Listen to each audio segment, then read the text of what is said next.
I don't know if y'all like that movie or know that, but I'm a huge fan of that. Yeah, I don't think I've seen that. I wanted to see it, but I haven't gotten a chance to. It's just, one of those movies where for some reason it didn't do that well at the box office. I think you're a little put off the first time you watch it, but then the more you watch it, you're like, this is genius. This is really freaking funny. So those are some that come to mind. What are some of y'all's favorite comedies? That's the only way I can remember is that people bring stuff up. Oh, wow. Well, this is going way back. But Beetlejuice has always been one of my favorite movies of all time. I'm a true nutter, Chuck. Oh, my God, he's so great in that. Beetlejuice is amazing. I used to watch it over and over again. I think I wore my VHS tape out. Oh, yeah. Michael Keaton was Keaton for a while. He was amazing in that. Mm-hmm. Yeah. Well, I like one of his other movies a lot, and I can't think of the name of it, but he plays all different parts, like all brothers, like Multiplicity. That's it. Yeah. He was amazing in that. Yeah, he's really funny in that where he clones himself. Yep. That sounds good to me. I thought of a couple. I was a huge fan of old school Eddie Murphy, like Coming to America. That movie, one of my all-time favorites. And any of his Beverly Hills Cop stuff, he was great in it. Oh, yes. Definitely. Yeah. Okay. So how about, on the flip side, TV shows that are comedies? Is there anything current or old school back in the day that comes to mind of your favorites?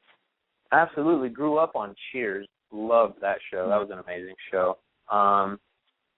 Currently, Arrested Development. They just did their new season. That I'm a huge, gigantic fan of that show.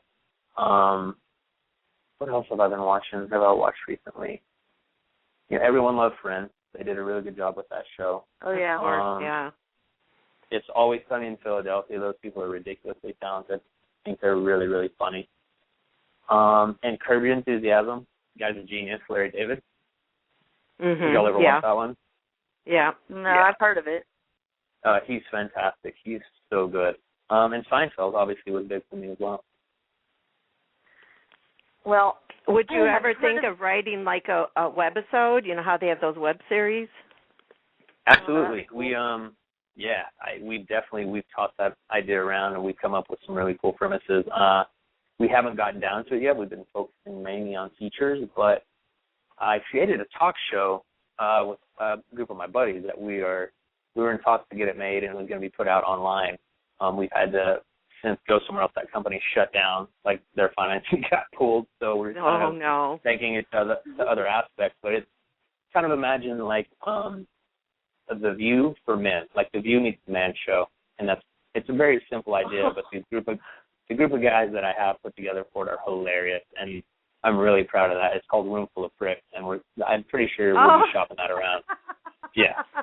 Okay, I'm gonna tell you. Gotta keep me in the loop on that one. That sounds pretty funny and good.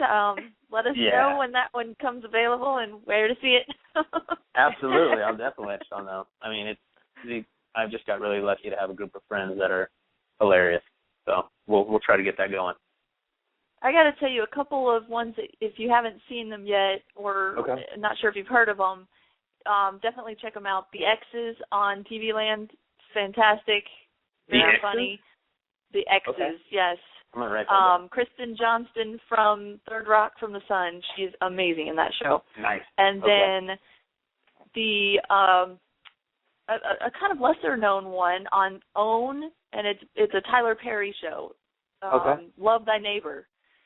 Okay. I started watching it and it kind of wasn't sure, and now it's hilarious. I've gotten really into it, so it's definitely good to check out.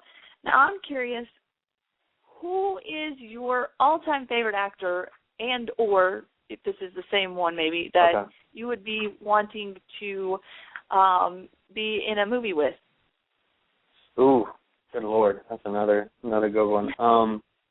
I think starting out, I thought I was going to be this really dynamic, dramatic actor who was going to take over the world. So obviously Daniel Day-Lewis was my hero, and I thought I wanted to be him. But I just got to a point where I realized, you know what, that guy is a different being. He's on a different level than everyone else, and that's not me. That's not where my path lies. I just want to go, more than anything, I want to work with good people, and I want to enjoy myself and have fun. And I respect him so much, but I think my path will be more of on the comedy line. You know what I mean? Someone who I really respect comedy-wise, there's so many comedians. Like I was saying, like old school Eddie Murphy was just so talented. A more recent guy who I really think is really likable and really funny, Ryan Reynolds, I think does a fantastic job. Yeah. And he's really funny. Ben Stiller, I think is hilarious. Yep, love him. Do you guys watch much Louis C.K.? No, I've heard of him. I haven't seen any of his stuff. Yeah, no, he's hilarious. And then, of course, going old school, Steve Martin, just fantastic. Yeah. I love that guy. And I would recommend a movie some people haven't seen because of the title. Did you ever watch Bowfinger? Did you ever see that film? Bowfinger? I think I did see that one. Bowfinger. I think I have. It's been a while, so I'd have to rewatch Steve Martin, it. Eddie Murphy. Please go rewatch it. Yeah. So good. I'm trying to think of someone. If I had to work with one person, who it would be. You know what? It'd probably be, if I only got one person in comedy, Dave Chappelle. I'd want to work with him. Dave Chappelle, yeah, he's funny. Yeah, I was really sad when he disappeared for a while because that show was killing me. I mean, when you have, like, just our entire group, we would quote the entire thing for years, just quotes from the TV show. You know he's doing something right. So, yeah, I think if I had to choose one, the action would be Daniel Day, comedy would be Dave Chappelle. Cool. Yeah. When he dropped off the face of the earth, I think he went to, like, Africa or something. I don't know. Something happened, and then he came back. So, yeah, everybody was shocked with that one. Well, yeah. I think from what I've read, there was just this, okay, you're getting X amount of millions of dollars, like $50 million or something for your next season of your show, and it's like all this pressure. Like your show was such a big hit, and now you have to be even funnier. And I think it just kind of got to him from what I've read. Yeah. So. Yeah, that happens a lot to actors, so just be careful. Okay. Good thing you have a girlfriend that will maybe, poke you and say, Luke, come back, Oh, absolutely. My family would kick my ass.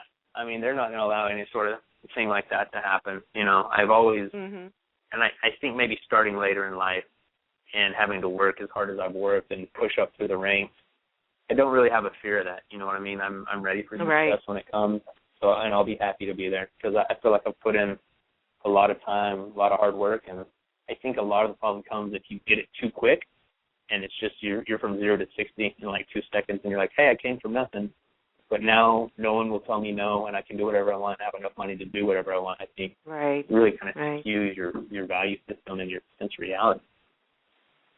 Yeah, even if you do have a family behind you to keep you grounded, if you're just going to go off the deep end, you're just going to go. It doesn't matter who's there. Right.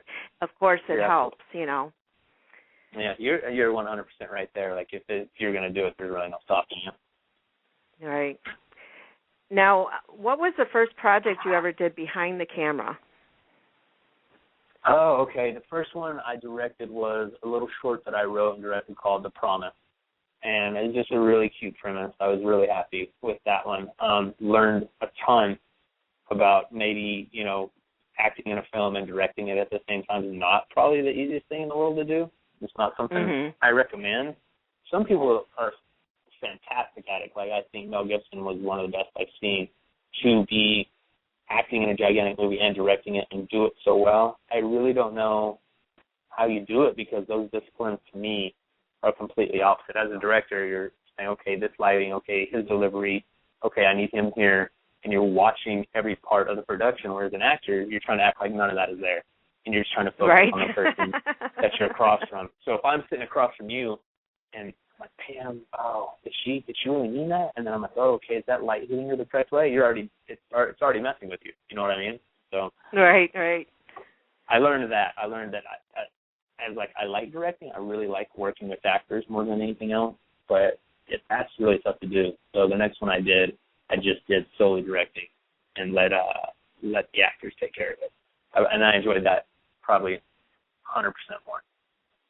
You know, and I always wondered how somebody could be a producer or a director of a movie but also have a part in it. I mean, wearing two totally different hats, that's gosh, I don't even know how you would do that.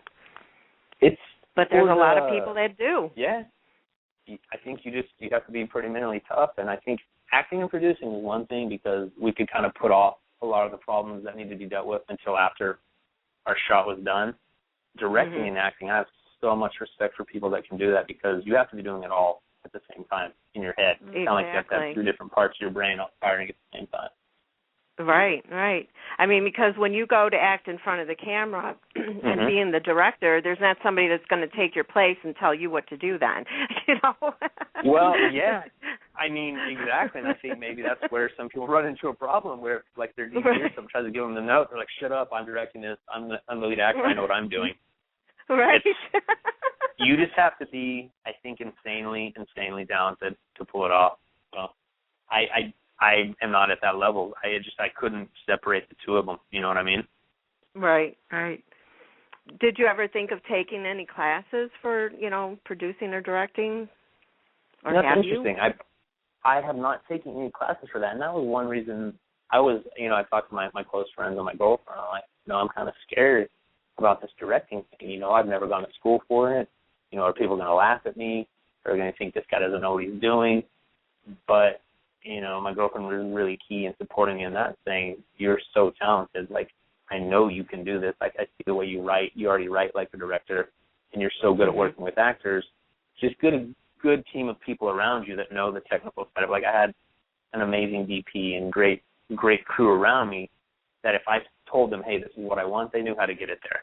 And that really opened things up for me to just focus on my actors and make sure that I got a really nice performance out of them. So, yeah, I think, I don't think, go ahead. Oh, no, I was going to say it's a good thing that your girlfriend is an actress because you know that she's telling you something from experience. Yes. And it helps that she's talented. I mean, I found that out a lot. It's tough when you have friends or people close to you that maybe aren't that talented because then do you really trust their word? But if you're with someone who's, you know, smart and talented and hardworking, you kind of have to listen to what they're saying. Even if you don't agree with it offhand, you kind of need to give it some weight because, you know, they've been there. Right. You know, as we were talking, I was looking at your pictures again, and your girlfriend is gorgeous. Oh, thank you so much. I think she's the most beautiful woman in the world. She is stunning. She is very beautiful. There's one picture where you're carrying her up some stairs. Oh, that was amazing. She did a mini-series in China, and we got to go see there's this giant Buddha statue. And, yeah, I had to carry her up some of the stairs for those photos. People were having a hoot with that one. Yeah. Well, there's some people behind you kind of looking at you like, what the heck? Or, you know what? In China, that was going to happen no matter what. I'm rolling around with a mohawk, and I got this goddess-looking girl with me. You know what I mean? So they're kind of like, well, what the heck is going on? Yeah, I don't think you see too many Chinese people with mohawks for sure. Yeah, God, we had a blast, though. I think that island is pretty close to Hong Kong, and we got to spend a few days in Hong Kong, and wow, what a great city. What a good time. Are there really, like, 1 million people on the streets all the time? I mean, is it really that overcrowded? Yes, absolutely, wow. 100% accurate. There is no concept of personal space from what I experienced over there, and that's kind of strange. You know, for us here, we have so much space, and, you know, people, we stand in line. We respect that, and, okay, this person was there first, so, let me move out of your way on the sidewalk there. It's just like, move or get run down or get run over. Oh, my. It's just kind of like, wow. You're on your own. Good luck, buddy. If you're having a bad day and you accidentally wander out, you're going home without a leg. Oh, my God. Did you get run over by any rickshaws or anything? Barely. I mean, the biggest scare we had was we were taking a bus back to from the biggest town close to where she was in mainland China back to it was called Zhuhai, back to the little town where she was, and I swear to God, if that bus was made to seat 30, there were 110 people on this bus, and it's just you couldn't move. And it was so uncomfortable, and we just looked at each other and started laughing after about 45 minutes on that thing. We're like, please, God, just let us get there. My gosh. Yeah, I don't know if I can have this guy touching my butt for much longer.